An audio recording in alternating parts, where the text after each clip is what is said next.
Ka san kai talaka ne, me kai ka tara yara? A ce ragon suna ma ka kasa siya?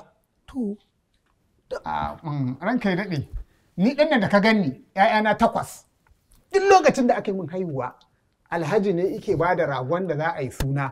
Kai wani lokacin ma har da shinkafa ike haɗa min. Saboda haka da sauran attajirai masu imani da tausayi su suke mana komai, ni ban taɓa siyan ragon suna ba.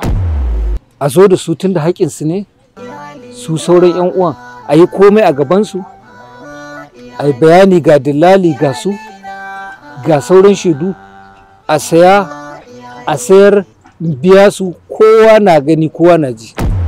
Ƙannena ne, ni ne kuma wakilinsu. Duk wasu abubuwa da ka sani ni na ke wakiltar su. Duk abin da nazarta da hukunci kawai ya yi. To kai nake so ka ci wannan abincin. Ka ci shi na ce. Ni a ƙoshin nikel.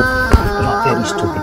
Ina magana kana magana. Ka ci abincin na ce. In ba wani abu ka sa ba ka ci. To. Wanne ne?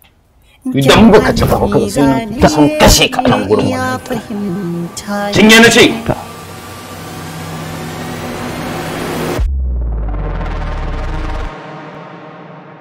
Take na mai mutunci ne haka, gun kulawa kowa da na